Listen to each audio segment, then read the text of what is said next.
Good afternoon દોસ્તો.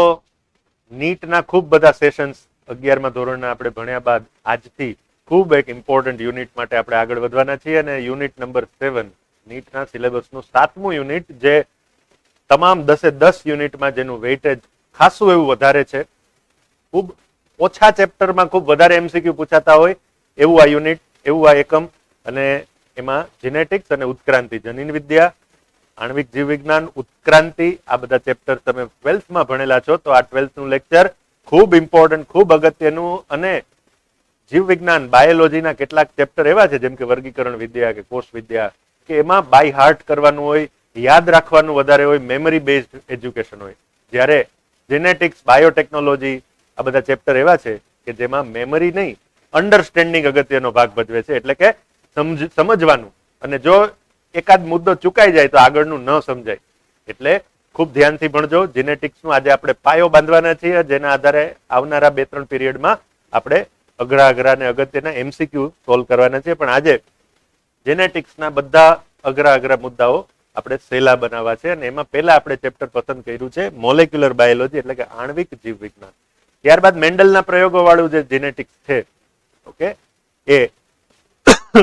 એના પછી આપણે ભણવાના છે. આજે જેનેટિક્સનો પાયો આપણે મજબૂત કરવો છે. ફાધર ઓફ જેનેટિક્સ થી આપણે શરૂઆત કરીએ. હંમેશા આપણે પિતાશ્રીને યાદ કરીને આપણું ભણવાનું ચાલુ કરીએ તો father of genetics Gregor Johann Mendel, Austria દેશનો વતની, બ્રન નામના શહેરમાં રહેનાર, અને 1865ની સાલમાં તેણે જીવ વિજ્ઞાનના પાયાના સિદ્ધાંતો એક સંકરણ અને દ્વિસંકરણના પ્રયોગ વડે આપ્યા. તો એ ગ્રેગર જોન મેન્ડલ, એનું મૃત્યુ 1884માં થયું. અને એના મૃત્યુ વખતે એને પણ ખબર નહોતી કે હું જીવ વિજ્ઞાનના પિતા તરીકે ઓળખાવાનો છું, કારણ કે એના મૃત્યુના 16 વર્ષ પછી તો દુનિયાને એના કાર્ય વિશે ખબર પડી. વ્રીઝ કોરેન્સ અને શેરમાર્ક, એટલે કે હ્યુગો ધ વ્રીઝ, કાર્લ કોરેન્સ અને એરિક વોન શેશનાગ શેરમાર્ક, આ 3 વૈજ્ઞાનિકો, એટલે કે વ્રીઝ, કોરેન્સ અને શેરમાર્કે મેન્ડલનું કાર્ય દુનિયા સમક્ષ 1900, એટલે કે 1900 આ સાલમાં રજૂ કર્યું. ત્યારબાદ દુનિયાને મેન્ડલના કાર્યનો પરિચય થયો. કેટલી અટપટી વાત છે. તો આજે એ જીનેટિક્સનો પાયો નાખી અને આપણે આપણું ભણવાનું શરૂ કરવું છે. અહીંથી જ હું શરૂ કરીશ. તો સૌથી પહેલા આપણે થોડીક જીવ વિજ્ઞાનની આ શાખા જે છે અગત્યની, એમાં કેટલાક વૈજ્ઞાનિકોનો ફાળો અને એ બધું ભણવાનું છે. આમાં કોઈ જ બીજી આકૃતિ નહીં આવે, પણ અગત્યના, ખૂબ અગત્યના મુદ્દાઓ આવશે, એટલે ધ્યાન અવશ્ય આપશો. સૌથી પહેલા દોસ્તો 1865 અને એક બાજુ 1869, આ 2 વર્ષ અગત્યના છે. 1865માં મેન્ડલે કારક,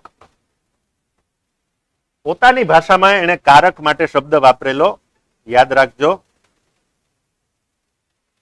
એનાલ્જન, જેને અંગ્રેજીમાં કહેવામાં આવ્યું ફેક્ટર, અને એનું ગુજરાતી કરવામાં આવ્યું કારક. અને એનું નવું નામ આપણને ખબર છે, જનીન, એટલે કે જીન. બધા શબ્દોનો અર્થ એક જ છે, જીન, જનીન. ઓકે, મેન્ડલે જે શબ્દ વાપરેલો પોતાની ભાષામાં એ હતો એનાલ્જન, એને અંગ્રેજીમાં ફેક્ટર કહેવાયું, એનું ગુજરાતી આપણે કર્યું કારક, અને એનું નવું નામ જે છે એ જીન, એટલે કે જનીન છે, જે નામ જોહાન્સન નામના વૈજ્ઞાનિકે આપેલું.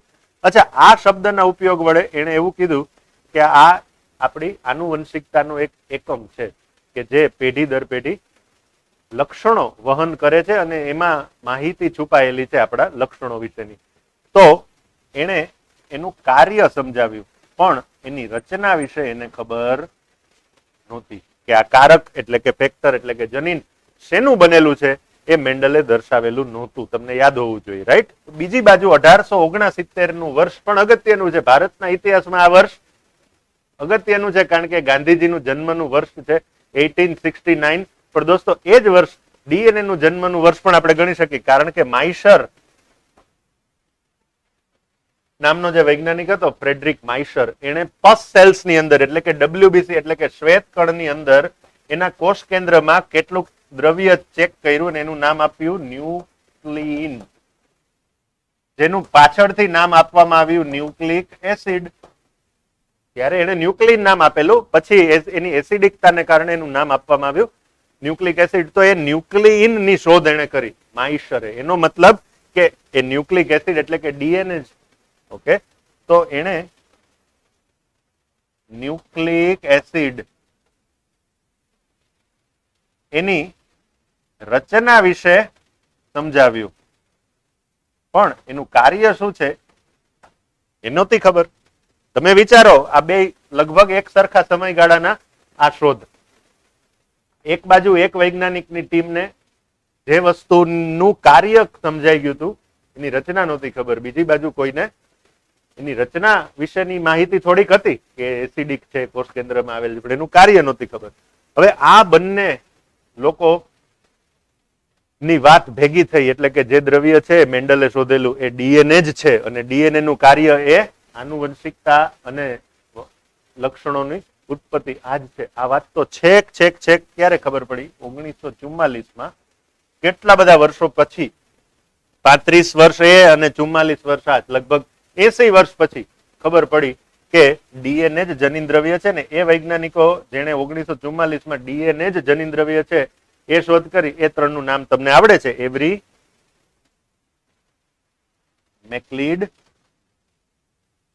અને મેકકાર્ટી. તમે વિચારો કે તમે મારું નામ ક્યાંક સાંભળેલું હોય કે મેહુલ સર, પણ તમે મને જોયો ન હોય, એવું બને ને? અને હું તમારી બાજુની જ શેરીમાં રહું છું એટલે તમે મને જોયો હોય તો તમને ખબર નથી કે મેં પછી ટીવીમાં જોયું, યુટ્યુબમાં, લેક્ચરમાં કે લે આ સર તો આ એ જ છે કે જે મેહુલ સર નામ બાયોલોજીના સર, જે તો અમારી બાજુમાં જ રહેતા હતા, અમને ખબર નહોતી. ઘણીવાર આપણે કોઈનું નામ સાંભળ્યું હોય, એને જોઈ પણ હોય એ વ્યક્તિને, પણ એ વ્યક્તિ આ જ નામવાળી વ્યક્તિ છે, એ કોઈ ઓળખાણ કરાવે ત્યારે ખબર પડે આવું થાય. આવું જ ડીએનએ ના ઇતિહાસમાં થયેલું છે.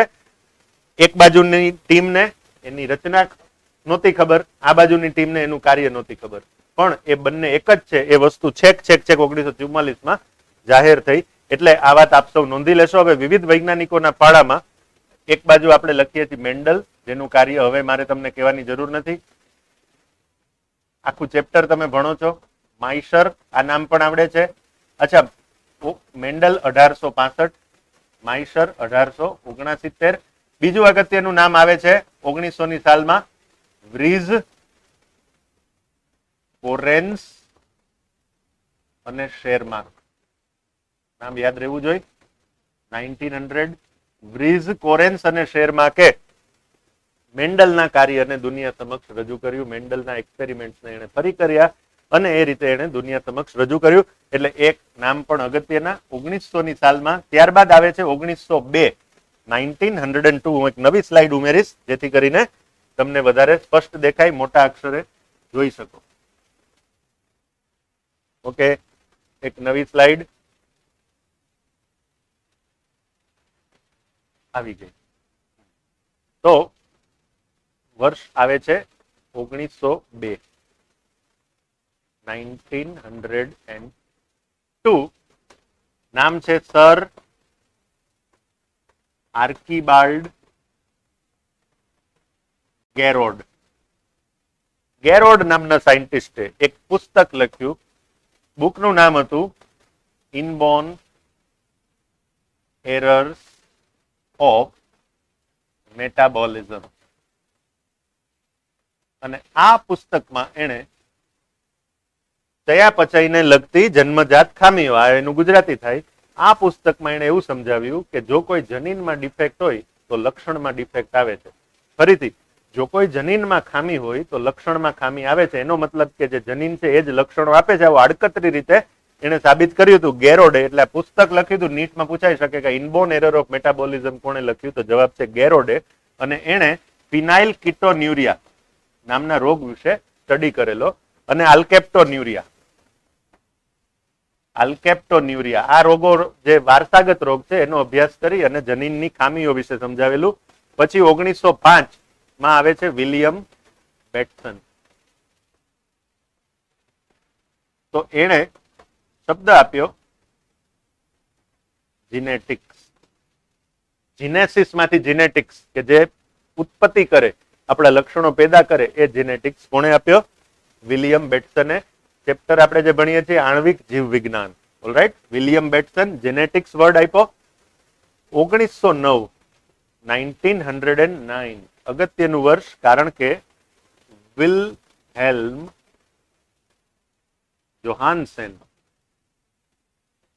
તેણે કારકને નવું નામ આપ્યું જનીન એટલે કે મેન્ડલે જેને ફેક્ટર અથવા એનાલ્જન કીધું હતું, મેન્ડલે જેને પોતાની ભાષામાં એનાલ્જન, ઇંગ્લિશમાં ફેક્ટર કહેલું, એને જીન નામથી એટલે કે જનીન અથવા જીન નામ આપનાર સાયન્ટિસ્ટ જોહાનસેન. Year was 1909. પછી આવે છે 1911. T.H.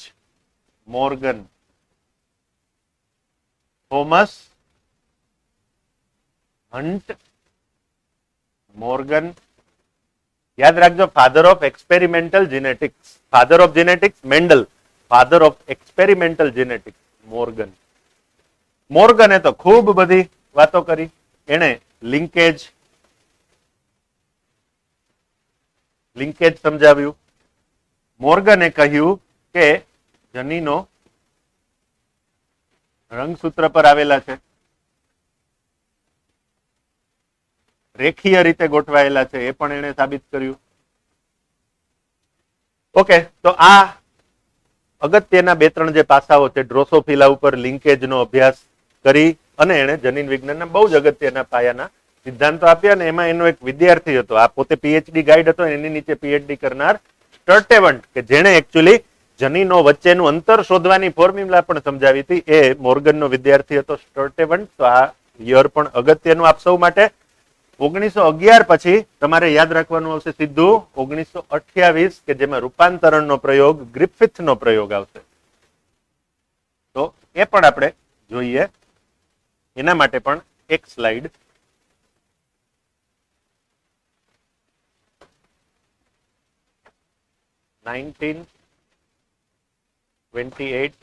એ પહેલા સટન અને બોવેરીનું કાર્ય પણ આપ યાદ રાખી શકો છો. 1902 માં એને આનુવંશિકતાનો રંગસૂત્રી આધાર, સટન અને બોવેરી, એ પણ નામ છે. પણ અગત્યનું હવે આવે છે 1928, ફ્રેડરિક ગ્રિફિથ.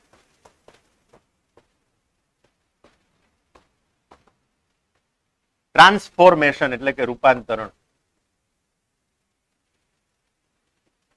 ટ્રાન્સફોર્મેશન એટલે કે રૂપાંતરણનો પ્રયોગ. અચ્છા, હવે ગ્રિફિથ છે ને, એ પોતે તો ડોક્ટર હતો, પેથોલોજીસ્ટ હતો. એને રોગો વિશે જાણવામાં રસ હતો, એને જીનેટિક્સ વિશે જાણવામાં રસ નહોતો, ડીએનએ વિશે જાણવામાં રસ નહોતો.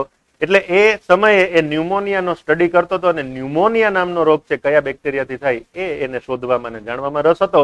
એટલે એને શું કર્યું, એસ, આ તમે ભણેલા છો એટલે ફટાફટ જઈશ, એસ પ્રકારના જે બેક્ટેરિયા છે, સ્ટ્રેપ્ટોકોકસ ન્યુમોની, એને એસ સ્ટ્રેઇન કહેવાય અને આર સ્ટ્રેઇન કહેવાય.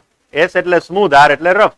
સ્મૂધ છે એ બેક્ટેરિયા છે, આ રોડ, આ કોકાઈ, આ રફ. એની ફરતે કેપ્સ્યુલ છે, આની ફરતે કેપ્સ્યુલ નથી. ઓકે, આની ફરતે પ્રાવર અથવા કવચ છે, આની ફરતે નથી. એટલે આને નામ આપ્યું સ્મૂધ અને આને નામ આપ્યું રફ. આ આપણે દર્શાવવું નથી.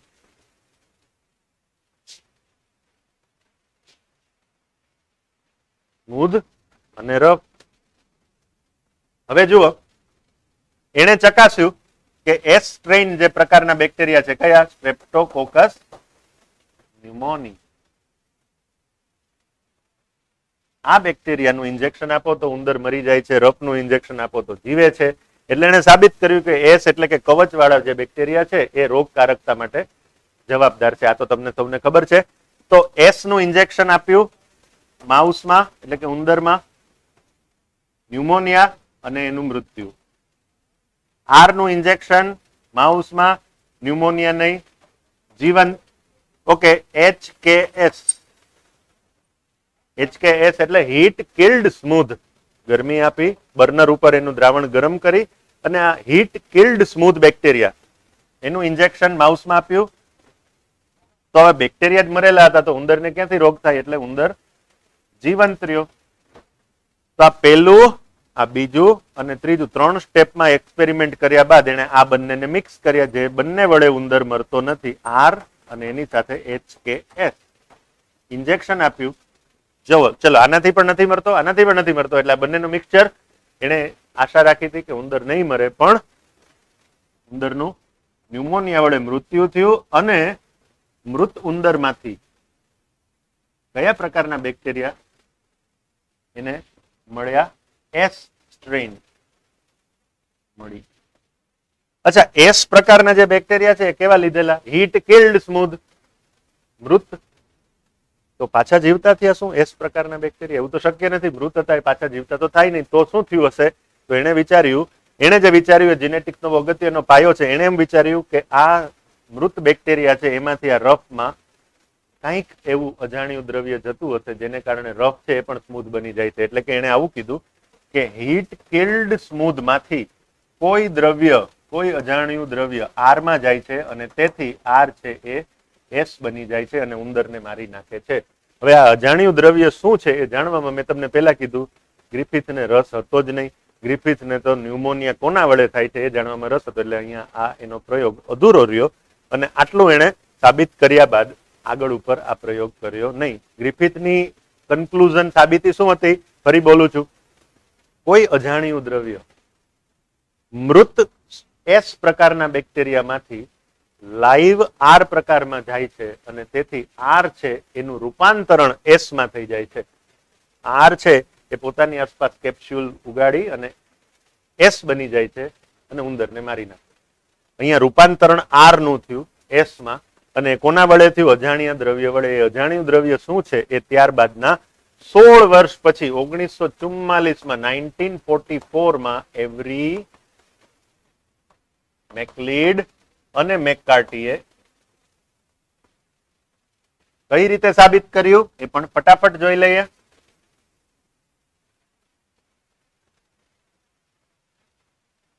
ઓકે, 1944 માં એવરી મેકલીડ એન્ડ મેકકાર્ટી એનો પ્રયોગ બહુ ઇન્ટરેસ્ટિંગ હતો. એને જવું હતું કે પેલું અજાણ્યું દ્રવ્ય રૂપાંતરણ માટે જવાબદાર શું છે એનો પ્રયોગ ટેક્સ્ટ બુકમાં બરાબર ન આપેલો હોય, તમે બરાબર સમજી અને નોંધી લેશો. એને હીટ કિલ્ડ સ્મૂધ પ્રકારના બેક્ટેરિયાનું દ્રાવણ લીધું. આમાં બધા બેક્ટેરિયા મૃત હતા. હીટ કિલ્ડ સ્મૂધ ડેડ હતા, મૃત હતા. એના 3 ભાગ કર્યા. આ 3 ભાગમાં વેચી દીધું. ઓકે, આ પ્રથમ ભાગમાં એને બહારથી જે ઉત્સેચક નાખ્યો જેનું નામ હતું પ્રોટીએઝ. કયો ઉત્સેચક નાખ્યો? પ્રોટીએઝ. બીજામાં ઉત્સેચક નાખ્યો આરએનએ અને ત્રીજામાં ડીએનએ. એટલે કે આરએનએ જે આરએનએ ને વિઘટિત કરી નાખે અને ડીએનએ નું વિખંડન કરે એ ડીએનએ અને પેલામાં પ્રોટીએઝ. આટલું નાખી અને ત્યારબાદ આની અંદર એને લાઈવ રફ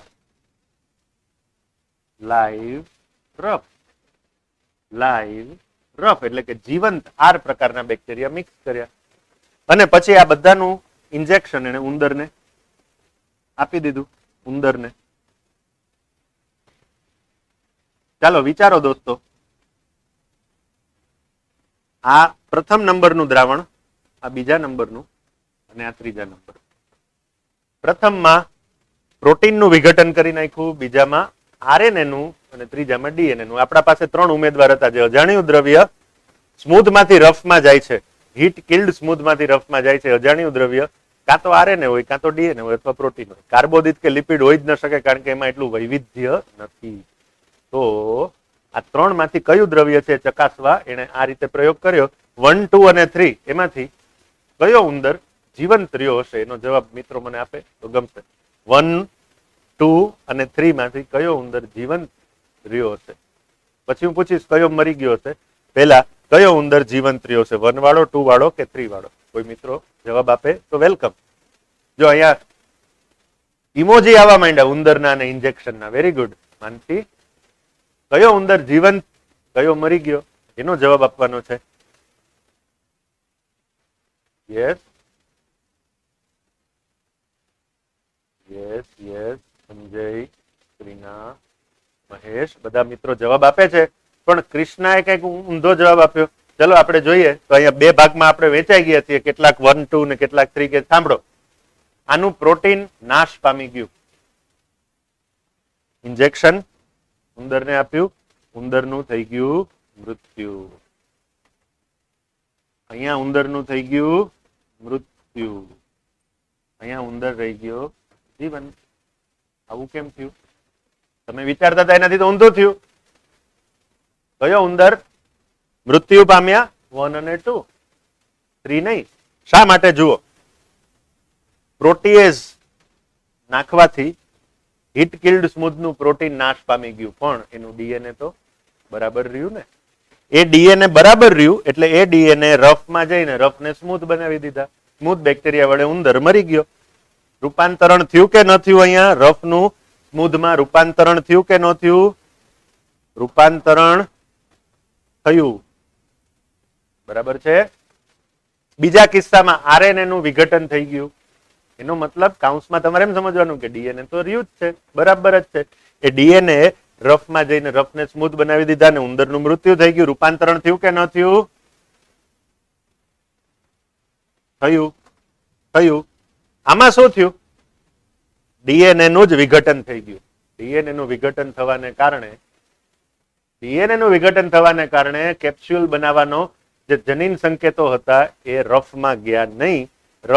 રફ જ રહી ગયા, સ્મૂધમાં રૂપાંતરિત ન થયા, અને રફ વડે તો ઉંદર મરતો નથી એટલે આ ઉંદર જીવંત રહી ગયો.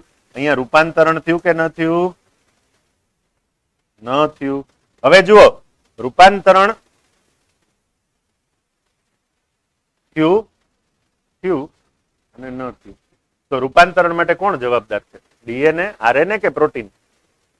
પ્રોટીનના નાશ થવા છતાં રૂપાંતરણ થયું, એનો મતલબ પ્રોટીન જવાબદાર નથી. આરએનએ નો નાશ થવા છતાં રૂપાંતરણ થયું, પણ જેવો ડીએનએ નો નાશ થયો રૂપાંતરણ અટકી ગયું. મતલબ રૂપાંતરણ ડીએનએ વડે થાય છે. એનો મતલબ કે સ્મૂધ માંથી રફમાં જે અજાણ્યું દ્રવ્ય ગ્રિફિથે કહેલું, યાદ કરો, આ ગ્રિફિથ વાળું અજાણ્યું દ્રવ્ય એ આરએનએ હતું, પ્રોટીન હતું કે ડીએનએ હતું? તો એ ડીએનએ હતું. એ કોણે સાબિત કર્યું?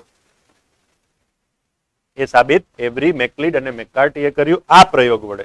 પ્રોટીએઝ, આરએનએઝ અને ડીએનએઝ. યાદ રહેશે આ પ્રયોગ. ડીએનએઝ થી જે ટ્રીટ કરેલું દ્રાવણ હતું એમાં રૂપાંતરણ ન થયું, કારણ કે ડીએનએઝ વડે ડીએનએ નુકસાન પામી, નાશ પામી ગયું. તો આ એવરી, મેકલીડ અને મેકકાર્ટીનો પ્રયોગ જેને શું સાબિત કર્યું? સાબિતી ડીએનએ જ જનીન દ્રવ્ય છે. ઓકે, આ એની સાબિતી. શું સાબિતી?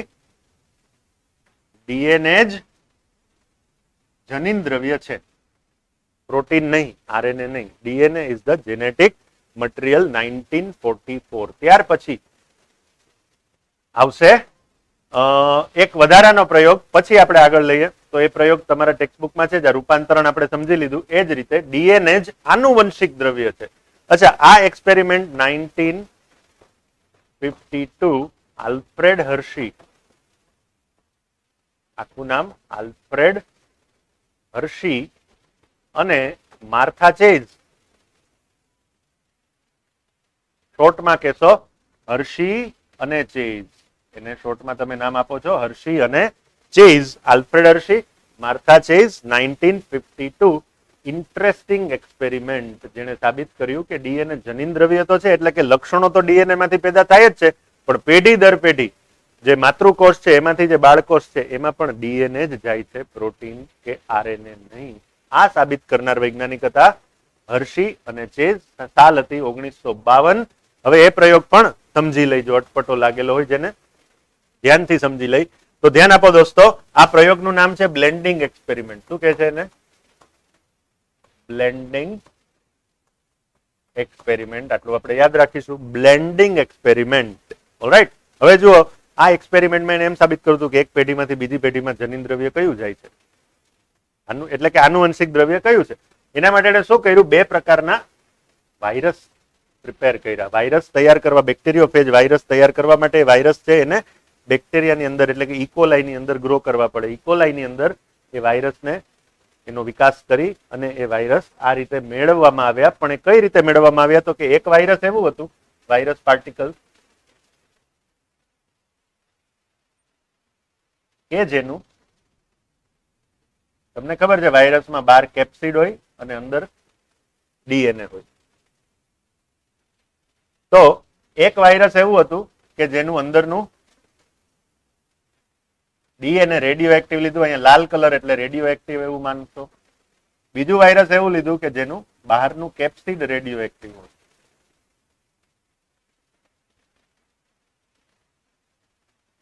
પ્રથમ વાયરસ એનું અંદરનું ડીએનએ રેડિયો એક્ટિવ, બીજું વાયરસ એનું કેપ્સિડ રેડિયો એક્ટિવ, એનું ડીએનએ સામાન્ય, સફેદ એટલે સામાન્ય, લાલ એટલે રેડિયો એક્ટિવ.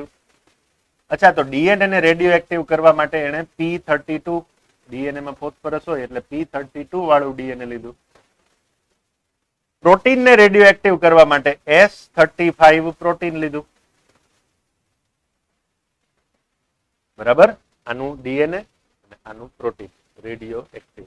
આવા વાયરસ પાર્ટિકલ લીધા. તમે જોઈ શકો છો કે આ વાયરસ એવું છે કે જેનું પ્રોટીન છે એ રેડિયો એક્ટિવ છે અને આ એવું છે કે જેનું ડીએનએ છે રેડિયો એક્ટિવ. પ્રોટીન ને રેડિયો એક્ટિવ, પ્રોટીનમાં તમને ખબર છે સલ્ફર હોય એટલે સલ્ફર કન્ટેનિંગ એમિનો એસિડ છે સિસ્ટીન, મિથિયોનિન, સિસ્ટાઇન.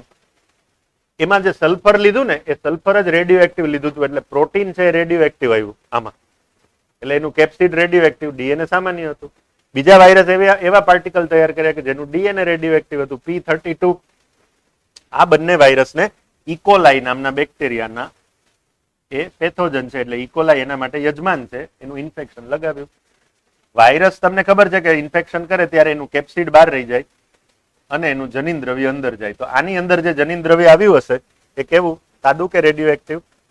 આમાં વાયરસનું જે જીનેટિક મટીરિયલ અંદર દાખલ થયું એ રેડિયો એક્ટિવ, જ્યારે આમાં બાજુના કિસ્સામાં વાયરસનું જે જનીન દ્રવ્ય આવ્યું એ તો સાદું આવ્યું, કારણ કે એમાં સાદું જ હતું. એમાં રેડિયો એક્ટિવિટી ક્યાં રહી ગઈ? આમાં રેડિયો એક્ટિવિટી ક્યાં રહી ગઈ? બહાર. બરાબર ને દોસ્તો?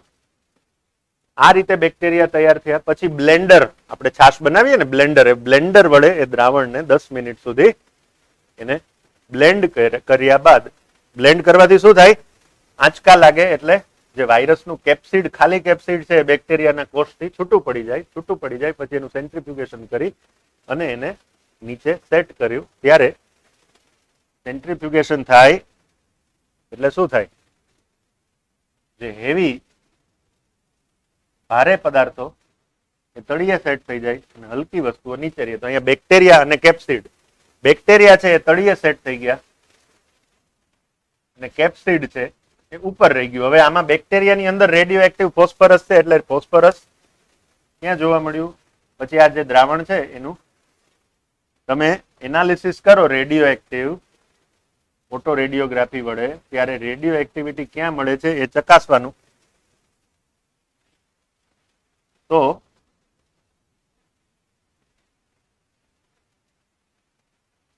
તમે જોઈ શકો છો કે પ્રથમ ટેસ્ટ ટ્યુબ છે ડાબા તરફની, એમાં રેડિયો એક્ટિવિટી જે બેક્ટેરિયાનું જે ભાગ હતો ને નીચે ત્યાં મળી. આ કિસ્સામાં રેડિયો એક્ટિવિટી ઉપરનો જે ભાગ છે સુપરનેટન્ટ એમાં મળી, એમાં બેક્ટેરિયામાં ન મળી. એનો મતલબ કે વાયરસ છે એ પોતાનું ઇન્ફેક્શન લગાવવા માટે બેક્ટેરિયાની અંદર પોતાનું રેડિયો એક્ટિવ ડીએનએ દાખલ કરે છે, પોતાનું પ્રોટીન દાખલ નથી કરતું. રેડિયો એક્ટિવ તો આપણે લીધેલું, સાદું લ્યો તો સાદું ડીએનએ જાય. એનો મતલબ કે વાયરસ છે એ બેક્ટેરિયાનું ઇન્ફેક્શન લગાવવા માટે યજમાનની અંદર એટલે કે યજમાન બેક્ટેરિયલ સેલમાં પોતાનું ડીએનએ મોકલે છે, પોતાનું પ્રોટીન નથી મોકલતું. અહીંયા ડીએનએ સાદું હતું એટલે આમાં નીચેનો ભાગ સાદો રહ્યો, બેક્ટેરિયા વાળો ભાગ. આમાં ડીએનએ જ રેડિયો એક્ટિવ હતું એટલે નીચેનો ભાગ રેડિયો એક્ટિવ રહ્યો. ત્યાર પછી આ જે બેક્ટેરિયા છે એને તોડીને પ્રોજેની વાયરસ, નવી પેઢીને સંતતિ વાયરસ બહાર આવશે. એ સંતતિ વાયરસ ચકાસણી કરીને ત્યારે આ કિસ્સામાં સંતતિ વાયરસમાં રેડિયો એક્ટિવ ફોસ્ફરસ મળ્યું. એટલે કે સંતતિમાં ડીએનએ પસાર થયું પેઢી દર પેઢી આના કિસ્સામાં જે સંતતિ વાયરસ હતા એમાં કોઈ જ રેડિયો એક્ટિવ સલ્ફર ન મળ્યું, કારણ કે આમે બેક્ટેરિયાની અંદર હતું જ નહીં. અગત્યનો એક્સપેરિમેન્ટ છે. આશા રાખું કે માત્ર 4 કે 5 મિનિટના સમયગાળામાં આ ઇન્ટરેસ્ટિંગ ઇમ્પોર્ટન્ટ એક્સપેરિમેન્ટ તમને સમજાયો હશે. ઓકે, એકવાર ફાસ્ટ રિવિઝન. 2 પ્રકારના વાયરસ બેક્ટેરિયોફેજ તૈયાર કર્યા. એકમાં રેડિયો એક્ટિવ ડીએનએ લીધું, એકમાં રેડિયો એક્ટિવ પ્રોટીન લીધું. ડીએનએ ને રેડિયો એક્ટિવ બનાવવા P32, પ્રોટીનને રેડિયો એક્ટિવ બનાવવા S35. બંનેનું બેક્ટેરિયલ સેલમાં ઇન્ફેક્શન, વાયરસનું કેપ્સિડ બહાર રહી જાય, વાયરસનું ડીએનએ અંદર જાય. તો આ કિસ્સામાં રેડિયો એક્ટિવ ડીએનએ અંદર ગયું, આ કિસ્સામાં સાદું ડીએનએ અંદર ગયું ને કેપ્સિડ બહાર રહી ગયું રેડિયો એક્ટિવ. પછી બ્લેન્ડિંગ કરી અને સેન્ટ્રીફ્યુજ કરવાથી બેક્ટેરિયાનો ભાગ નીચે બેસી જાય અને જે કેપ્સિડ જે બહારના છે એ ઉપર તરે. તો આમાં જે નીચે બેસી ગયો ભાગ સેડિમેન્ટ, ત્યાં રેડિયો એક્ટિવિટી મળી. આમાં નીચે જે ભાગ બેસી ગયો એમાં રેડિયો એક્ટિવિટી ન મળી. સાબિત એ થયું કે ફોસ્ફરસ છે એટલે કે ડીએનએ છે એ યજમાનમાં જાય છે, પ્રોટીન છે એ યજમાનમાં જતું નથી, બહાર રહી જાય છે અને ડીએનએ અંદર જઈને જ નવા વાયરસ પેદા કરશે. તો પેઢી દર પેઢી જે દ્રવ્ય વહન પામે છે એ પ્રોટીન નથી, એ ડીએનએ છે. સમજાઈ ગયું હશે. આ એક્સપેરિમેન્ટનું નામ બ્લેન્ડર્સ એક્સપેરિમેન્ટ અથવા બ્લેન્ડિંગ એક્સપેરિમેન્ટ, અને આ પ્રયોગ કરનાર વૈજ્ઞાનિકો હતા હર્શી અને ચેઝ. અચ્છા, 1944માં એવરી મેકલિડ મેકાર્ટીએ સાબિત કર્યું કે ડીએનએ જનીન દ્રવ્ય છે. 1952માં હર્શી ચેઝે સાબિત કર્યું કે ડીએનએ આનુવંશિક દ્રવ્ય પણ છે.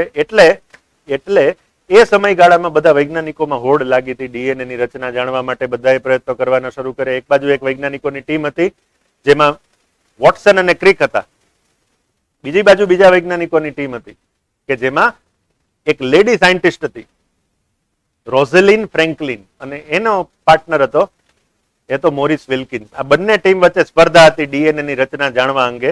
પણ આ રોઝેલિન ફ્રેન્કલિનની જે ટીમ હતી એને ખાસું એક્સરે ક્રિસ્ટલોગ્રાફી વડે જાણેલું ડીએનએ નું કુંતલ, એનું ડિસ્ટન્સ, એની બેઝ પેર, આ બધું આમણે જાણેલું. પણ રોઝેલિન ફ્રેન્કલિનનું કમનસીબે કેન્સરમાં મૃત્યુ થઈ ગયું અને ત્યારબાદ એની બુક્સ બધી વોટસન ક્રિકની ટીમને કોઈ પણ રીતે યનકેન પ્રકારે મળી.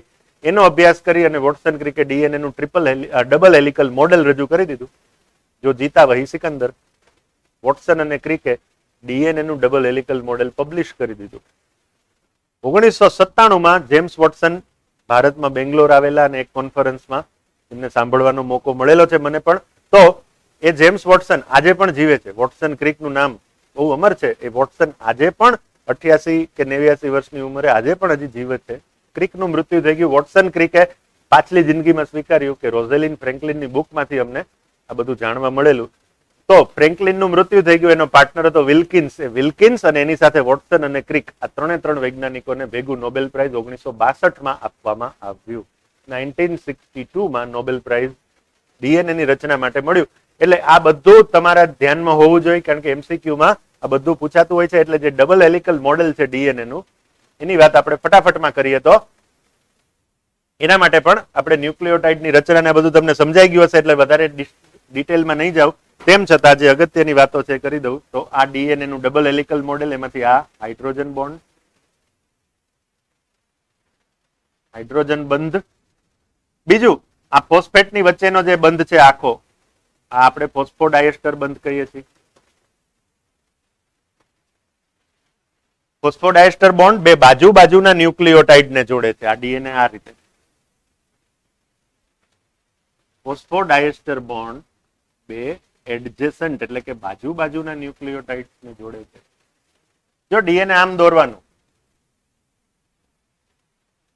એના કુંતલોમાં આ ખોટી આકૃતિ, આ સાચી આકૃતિ, કારણ કે અહીંયા મેજર ગ્રુવ અને અહીંયા માઇનર ગ્રુવ.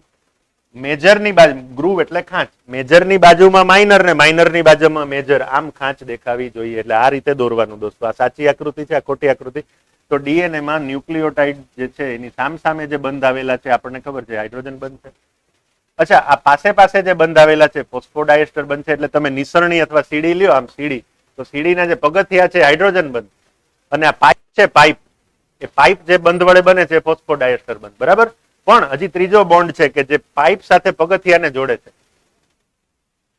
પાઇપ સાથે પગથિયાને જોડે એ બોન્ડ, એટલે કે ન્યુક્લિયોટાઇડ ની અંદર નાઇટ્રોજન બેઝ જે છે, આ નાઇટ્રોજન બેઝ અને આ શર્કરા એને જોડતો જે બંધ છે, એટલે કે આ એ બંધ કયા પ્રકારનો છે? કોઈ મિત્રો જવાબ આપશે. આ બંધ ડીએનએ માં 3 બંધ આવેલા છે, ફોસ્ફોડાયસ્ટર, હાઇડ્રોજન. તો ત્રીજો બંધ હું જે કહું છું એ શર્કરા એટલે કે ડીઓક્સિરીબોઝ અને નાઇટ્રોજન બેઝ ગ્વાનિન અથવા એડેનિન અથવા સાઇટોસિન એની વચ્ચે જે બંધ છે એ કયો છે?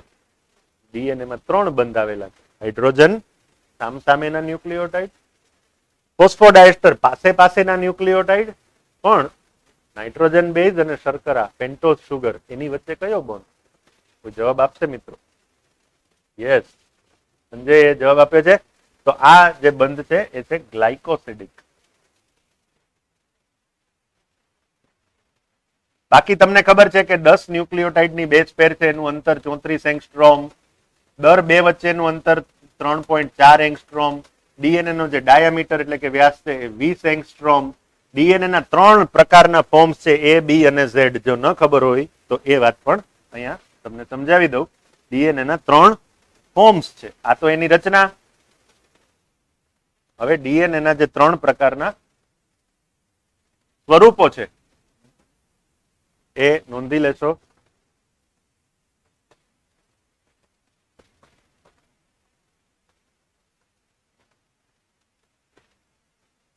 બી ડીએનએ,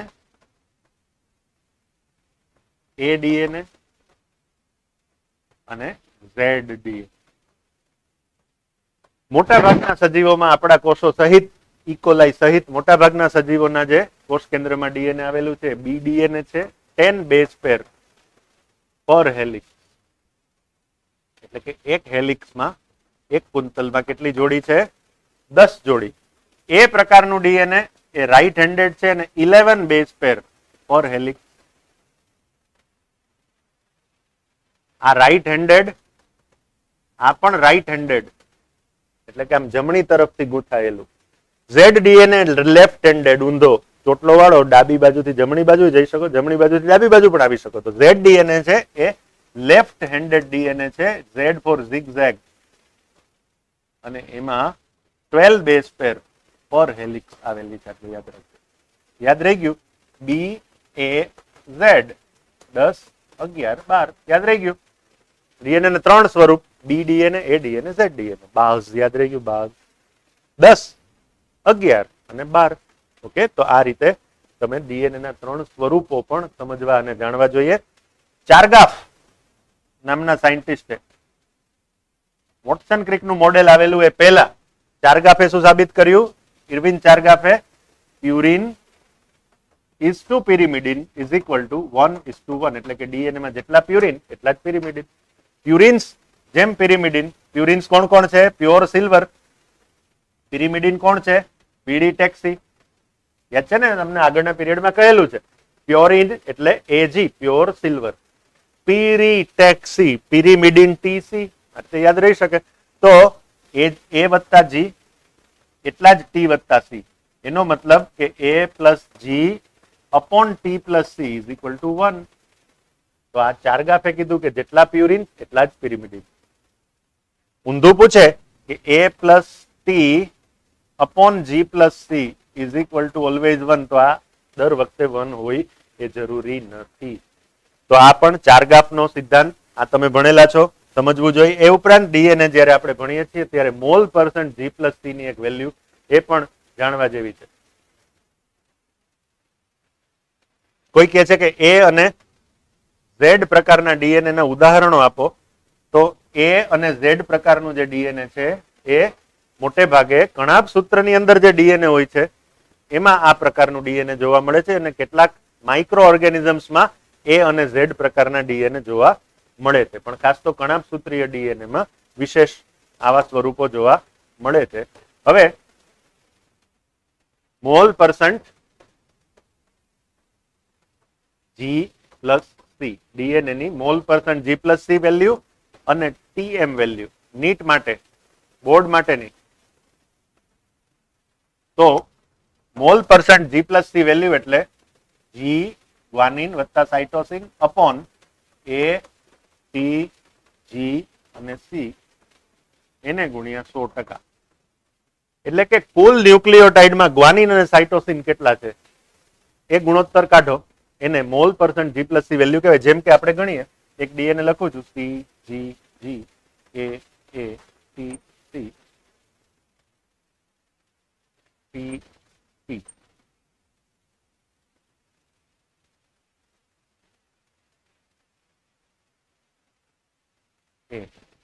આ ડીએનએ છે. એનો બીજો કુંતલ લખું છું GCCTTA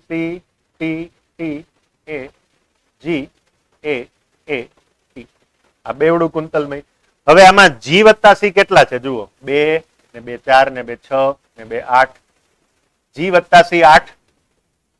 કુલ ન્યુક્લિયોટાઇડ કેટલા છે 20 ઇન્ટુ 100, જવાબ આવશે 40.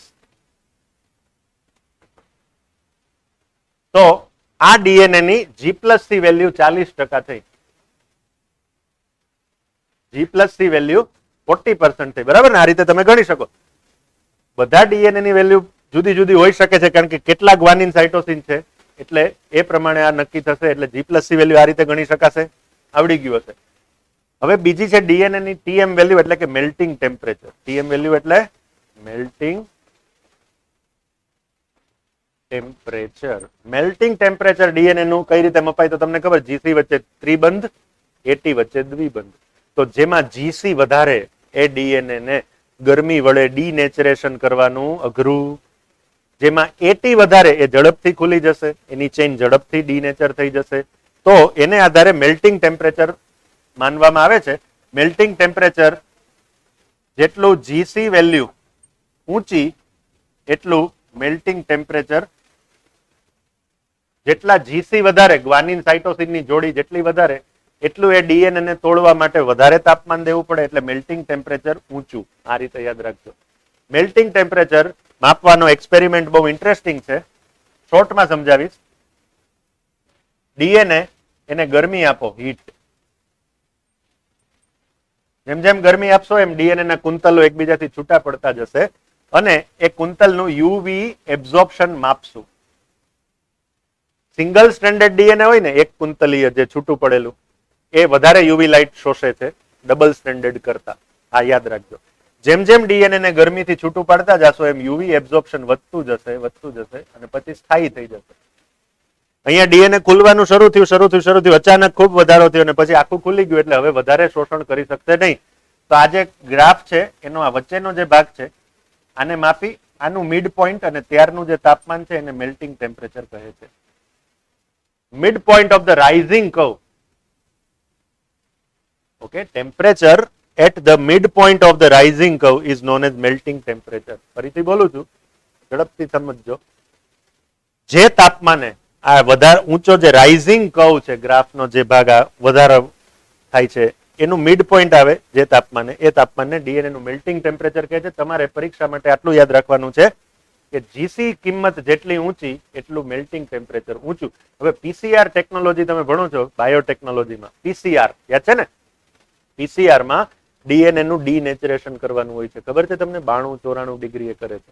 ટેક પોલિમરેઝ નામનો ઉત્સેચક યાદ છે ને? પછી પ્રાઇમર સાથેનું જોડાણ કરવા માટે ઊંચું તાપમાન ન ચાલે, એમાં નીચું કરવું પડે.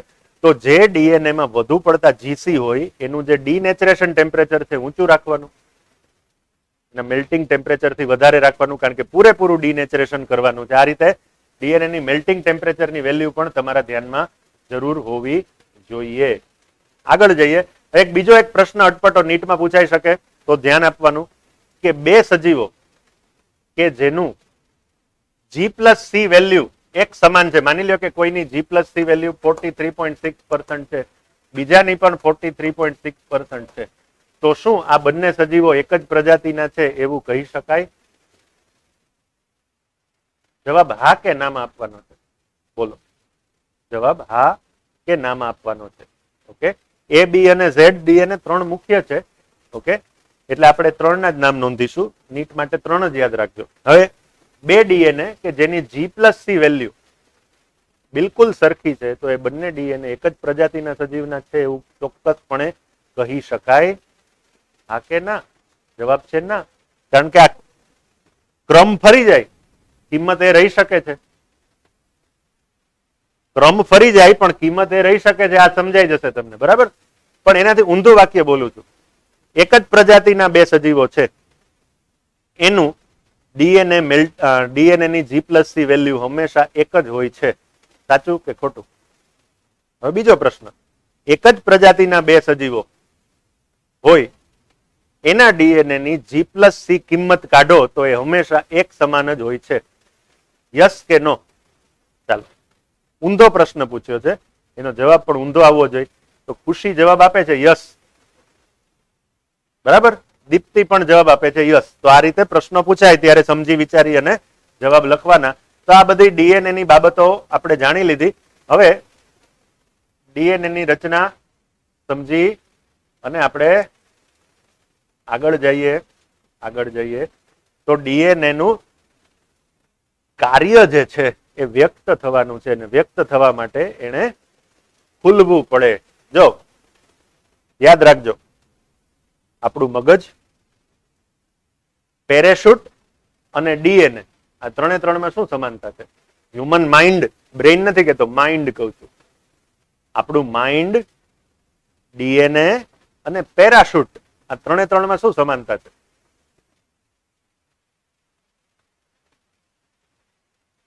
જો આગળના પ્રશ્નમાં કન્ફ્યુઝન હોય તો અહીંયા ફરીથી કહું છું કે એક જ પ્રજાતિના બે સજીવો હોય ને તો એની G+C કિંમત સરખી જ હોવી જોઈએ. પણ G+C કિંમત સરખી જ હોય તો જરૂરી નથી કે એક જ પ્રજાતિના હોય. આ વસ્તુ પર વિચાર કરજો, 100% સમજાઈ જશે. ડીએનએ, પેરેશૂટ એન્ડ હ્યુમન માઇન્ડ, આ ત્રણમાં શું સમાનતા છે? કોઈ મિત્રોનો જવાબ આવશે તો મને ગમશે. પેરેશૂટ, હ્યુમન માઇન્ડ અને ડીએનએ, આ ત્રણની સમાનતા શું છે કહું? ત્રણે ત્રણ ખુલે તો જ કામના. પેરેશૂટ ખુલે નહીં તો મરી જવાય. આપણું માઇન્ડ નવી બાબતો શીખવા માટે ખુલ્લું ન હોય તો તમને એમ થાય કે આ મેલ્ટિંગ ટેમ્પરેચર ક્યાં અમને અમારા સરે નહોતું ભણાવ્યું. ના, એ પણ જરૂરી જ છે. એટલે મગજ હંમેશા નવી બાબતો શીખવા ખુલ્લું રાખવું.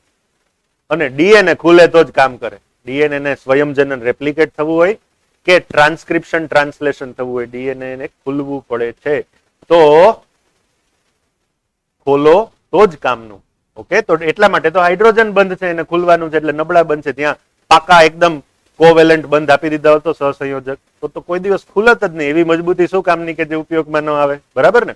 એટલે ડીએનએ ઓપન થવું એ એની નેસેસિટી છે. Very good.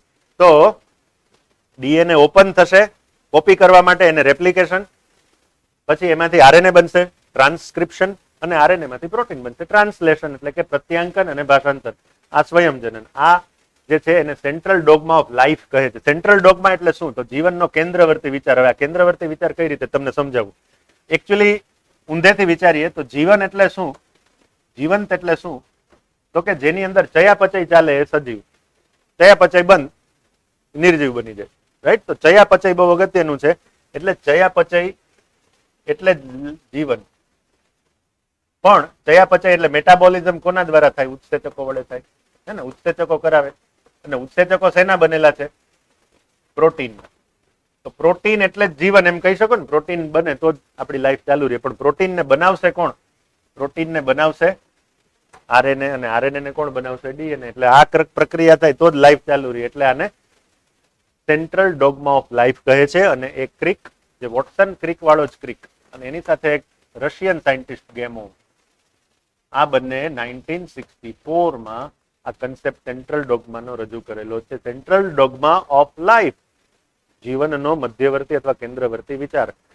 Replication, transcription, translation, replication, transcription, translation. હવે તમે વિચારો કે તમારા ઘરે કોઈ પત્ર એવી ભાષામાં આવે છે જે તમને આવડતી નથી. મલયાલમમાં કોઈ લેટર આવ્યો, તમને નથી આવડતી. તમને માતૃભાષા ગુજરાતી જ આવડે છે, અંગ્રેજી પણ નથી આવડતું, હિન્દી કાંઈ નથી આવડતું. મલયાલમમાં આવેલા પત્રને ગુજરાતીમાં વાંચવું હોય તો કઈ રીતે વાંચવો? તો કે કોઈ એવું જાણકાર હોય, ભાષાંતરનું જાણકાર, એ કરી દે. પણ એવા દુનિયામાં કોઈ માણસ જ નથી કે જે મલયાલમનું ગુજરાતી કરી શકે. તો શું કરવું? મલયાલમનું ગુજરાતી કરવાનો સોફ્ટવેર પણ નથી, અને એવો ઇન્ટરનેટના કોઈ રિસોર્સ વાપરવાના પણ નથી. અને મલયાલમનું ગુજરાતી કરીને આપણે તો ગુજરાતીમાં જ વાંચવું છે. તો શું કરવું? ડિક્શનરી પણ નથી. તો શું કરવું? બરાબર ને? તો જો એવો કોઈ વ્યક્તિ ન હોય દુનિયામાં કે જે મલયાલમ અને ગુજરાતી બંને જાણતું હોય તો એક કામ કરો, તમારી શેરીમાં ચોથા ઘરમાં એક અંકલ રહે છે જે મલયાલમ નું હિન્દી કરી શકે છે, એની પાસે હિન્દી કરાવો. પણ તમને તો હિન્દી પણ નથી આવડતું, તો શું કરવું? તો કે તમારી જમણી બાજુ છઠ્ઠા ઘરમાં એક બીજા અંકલ રહે છે જેને હિન્દી અને ગુજરાતી આવડે છે, એની પાસે હિન્દીમાંથી ગુજરાતી કરો.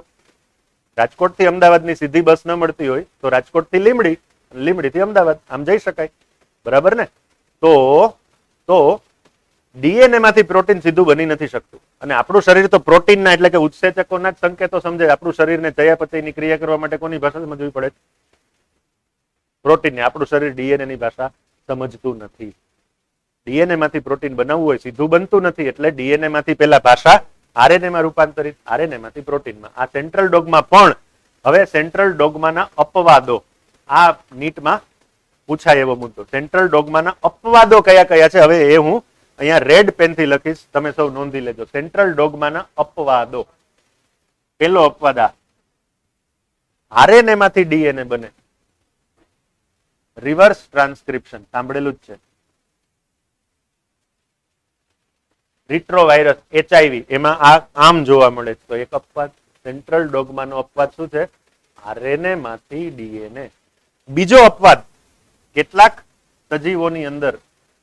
સજીવોની અંદર માત્ર આરએનએ છે એમાંથી આરએનએ બને. જેમ કે આરએનએ વાયરસ, બીજા આરએનએ વાયરસ, એમાં આરએનએ માંથી આરએનએ બને.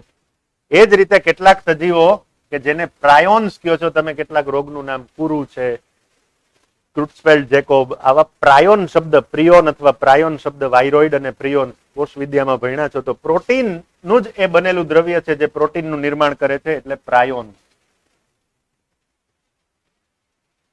પ્રોટીન માંથી પ્રોટીન, એ પણ એક અપવાદ છે. તો સેન્ટ્રલ ડોગમાનો આ એક અપવાદ, આ બીજો અપવાદ. પછી ત્રીજો અપવાદ કહું, સેન્ટ્રલ ડોગમાનો આ અપવાદ કે ડીએનએ વગર સીધું આરએનએ માંથી પ્રોટીન બને, તો એ આરએનએ વાયરસમાં આવું પણ થાય કે આરએનએ માંથી પ્રોટીન બને. આ ઉપરાંત વાયરોઇડ અથવા વિરિયોઇડ, વાયરોઇડ એમાં પણ આરએનએ માંથી આરએનએ બને. તો લાલ પેનથી જેટલું લખેલું છે એ બધા સેન્ટ્રલ ડોગમાના અપવાદો છે. પહેલો અપવાદ, ડીએનએ માંથી આરએનએ બને પછી પ્રોટીન ન બને. આવું પણ થાય ક્યારેક, પણ ડીએનએ માંથી આરએનએ બને ટ્રાન્સક્રિપ્શન. તો આરએનએ માંથી પ્રોટીન ડીએનએ બને, રિવર્સ ટ્રાન્સક્રિપ્શન અપવાદ. આરએનએ માંથી આરએનએ બને વાયરોઇડમાં, વાયરસની અંદર બીજા અન્ય આરએનએ વાયરસમાં પણ આરએનએ માંથી આરએનએ બને. આરએનએ માંથી પ્રોટીન બને ડીએનએ વગર, તો એ આરએનએ વાયરસમાં આવું પણ થાય છે. અને પ્રોટીન માંથી પ્રોટીન બને એ પ્રાયોન્સમાં થાય છે. તો લાલ બોલપેન થી લખ્યું એ તમામ સેન્ટ્રલ ડોગમાના એક્સેપ્શન્સ અથવા ડિવિએશન્સ, એટલે કે સેન્ટ્રલ ડોગમાથી જે ચલિત જે કેટલાક સજીવોમાં જોવા મળે છે એ અહીંયા ઉદાહરણ તમને આપ્યું. નીટમાં કામ આવશે, જીનેટિક્સ મજબૂત થશે, પાકું થશે, એટલે આ નોંધી રાખશો. હવે રેપ્લિકેશન, ટ્રાન્સક્રિપ્શન અને ટ્રાન્સલેશન આપણે ભણવા છે, પણ એ પહેલા ડીએનએ નું પેકેજિંગ, હિટ્રોક્રોમેટિન, યુક્રોમેટિન અને ન્યુક્લિયોઝોમ જે તમારી ટેક્સ્ટબુકમાં છે એ પણ આપણે જાણી લેવું છે દોસ્તો. ડીએનએ એ નેગેટિવ ચાર્જ એસિડિક, તો એસિડિક જે અણુ છે એને બેઝ સાથે આકર્ષણ હોય આપણને ખબર છે, એટલે બેઝિક પ્રોટીન હિસ્ટોન, આ હિસ્ટોન બેઝિક પ્રોટીન હિસ્ટોન ના અણુ સાથે ડીએનએ સંકળાય અને રંગસૂત્રનું નિર્માણ કરે છે. આ તમને ખબર છે. આ રીતે હિસ્ટોનની ફરતે ડીએનએ વીંટાઈ જાય એટલે રંગસૂત્ર ઇઝ ઇક્વલ ટુ હિસ્ટોન વત્તા ડીએનએ. સમજો છો ને? રંગસૂત્ર બરાબર હિસ્ટોન પ્લસ ડીએનએ. હવે જુઓ બીજી રીતે સમજાવું. ફિરકી એટલે શું?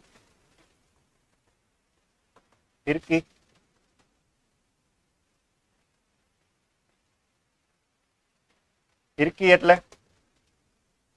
આ લાકડું વત્તા દોરો, હે ને? એના સંયોજનથી ફિરકી બને ને.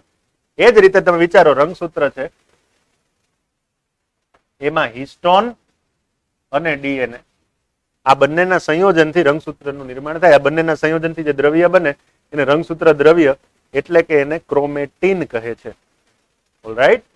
તો આ હિસ્ટોન કઈ રીતે આખું રચના કરે છે ફટાફટ સમજીએ. આ હિસ્ટોન, એની ફરતે ડીએનએ, હિસ્ટોન ફરતે ડીએનએ, હિસ્ટોન ફરતે ડીએનએ. આવી રીતે હિસ્ટોનના કેટલા અણુઓ? 8. કેટલા? 4 અને પાછળ 4, 8 અણુ. એ ઓક્ટામર, એ આ ઓક્ટામર અહીંયા દર્શાવેલું છે અને એના ઓક્ટામરને ન્યુક્લિયોઝોમ કહેવાય. શું કહેવાય? ન્યુક્લિયોઝોમ. કે જેમાં હિસ્ટોનના 8 અણુ અને એમાં ડીએનએ વીંટાયેલું છે એને ન્યુક્લિયોઝોમ કહે છે. ને આવા કરોડો ન્યુક્લિયોઝોમની ગૂંથણી થઈ અને ક્રોમોઝોમ એટલે રંગસૂત્ર બને છે. બરાબર? તો એક રંગસૂત્રમાંથી ડીએનએ બહાર નીકળવું હોય તો કેટલું બધું અંદર અંદર અંદર અંદર ગૂંથાયેલું છે. હવે એક ફિરકી હોય આવડી, એક ફિરકી, એમાં 5000 વાર દોરો હોય, 5 કિલોમીટર જેટલો લાંબો, પણ આટલી ફિરકીમાં સમાઈ ગયો. એ જ રીતે રંગસૂત્રમાં ખૂબ લાંબુ ડીએનએ સમાયેલું છે. મનુષ્યના એક શરીરમાંથી જો બધું ડીએનએ કાઢી અને આમ લાંબુ કરીએ આપણે તો પૃથ્વીના 4 આંટા મારી શકે એટલું લાંબુ ડીએનએ છે. કારણ કે દરેક કોષમાં 2.2 મીટર જેટલું ડીએનએ છે. વિચારો, દરેક કોષમાં. હવે કોષનું કદ તો માઇક્રોમીટરમાં, પણ એની અંદર જે ડીએનએ છે એ 2.2 મીટર જેટલું લાંબુ છે, પણ આમ રંગસૂત્રમાં ઊંડે ઊંડે પેક થયેલું છે. તો એ ન્યુક્લિયોઝોમની રચના. અને હિસ્ટોનના નામ તમને ખબર આવવા જોઈએ. H2A, H2B, H3 અને H4. આ 4 પ્રકારના હિસ્ટોનના 2 અણુ એટલે 4 દુ 8. એ 8 અહીંયા છે આ ભાગમાં. H2A, H2B, H3 અને H4. 8 અણુ અહીંયા. અને 9મો એક હિસ્ટોન H1 નામનું એ સાઈડમાં. પણ ન્યુક્લિયોઝોમા ગોળામાં તો 8 જ છે એટલે એને ઓક્ટામર કહે છે.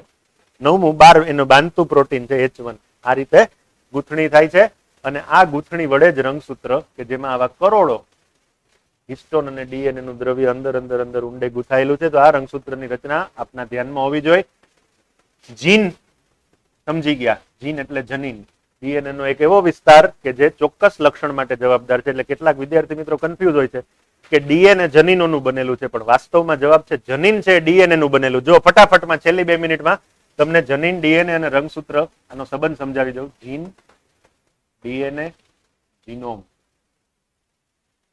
આ તમામ સંબંધ સમજાવી દઉં તો પેપર, પેજ અને બુક. પેપર એટલે કે પેજ અને બુક. હવે કાગળ પેપર થી પેજ બને કે પેજ માંથી પેપર બને? એનો જવાબ આવડે એટલે જનીન અને ડીએનએ નો સંબંધ આવડી જાય. પેજ માંથી પેપર બને કે પેપર માંથી પેજ બને? તો પેપરનો એટલે કે કાગળનો એક ચોરસ અથવા લંબચોરસ ટુકડો એટલે પેજ, પાનું. બરાબર ને? કાગળ તો એક દ્રવ્ય છે, એનો એક ચોક્કસ ટુકડો કરો એટલે પેજ કહેવાય. એમ ડીએનએ એક દ્રવ્ય છે અને એ ડીએનએ ની એક ચોક્કસ લંબાઈનો ટુકડો એટલે જનીન. અને આવા અનેક પેજ ભેગા થઈને બુક બને, એમ બધા જનીનો ભેગા થઈને જીનોમ બને. બરાબર? બધા જનીનોનો એક સેટ એટલે જીનોમ. રાઈટ? અચ્છા, આ જે બુક, પેજ ને બુક છે એમાં ઉપર પ્લાસ્ટિક નું કવર બવર ચડાવીને એને મજબૂત બનાવી દો તો એ રંગસૂત્ર બને. સમજી ગયા? હિસ્ટોન પ્રોટીન વડે એને ગૂંથી લ્યો એટલે રંગસૂત્ર બને. તો કેટલા બધા જનીનો, આ આખું ડીએનએ, પણ આની અંદર આટલું પણ ડીએનએ. તો જનીનો વડે ડીએનએ બને છે કે ડીએનએ વડે જનીન બને છે? તો જવાબ છે ડીએનએ વડે જનીન બને છે. કારણ કે ડીએનએ તો દ્રવ્ય છે, એ આટલું પણ છે અને આખું પણ છે એટલે દ્રવ્ય છે. ડીએનએ નો એક ચોક્કસ ટુકડો એટલે જનીન. આ ડીએનએ નો ચોક્કસ ટુકડો એટલે જનીન, જે એક લક્ષણ માટે જવાબદાર છે. આ જીન, ડીએનએ, ક્રોમોઝોમ, જીનોમ, ન્યુક્લિયોઝોમ, આ બધી વાતો સમજી અને હવે આપણે આગળ ઉપર આ ચેપ્ટરમાં હજી રેપ્લિકેશન, ટ્રાન્સક્રિપ્શન, ટ્રાન્સલેશન આ બધું ફટાફટમાં ભણવું છે. અને મને એવું લાગે છે કે તમે મજબૂતીથી આ સરસ રીતે સમજીને ભણશો તો કેટલા બધા એમસીક્યુ સોલ્વ કરી શકશો. એટલે હું પહેલા તમને ટીચિંગ ઉપર ધ્યાન આપીશ, પછી એમસીક્યુ પર. તો દોસ્તો, આજનું લેક્ચર અહીંયા પૂરું કરીએ. ફરી મળીએ નેક્સ્ટ પીરિયડમાં કે જેમાં રેપ્લિકેશન, ટ્રાન્સક્રિપ્શન, ટ્રાન્સલેશન આપણે સારી રીતે ભણવું છે. ત્યાં સુધી બધાને all the best. Thank you very much.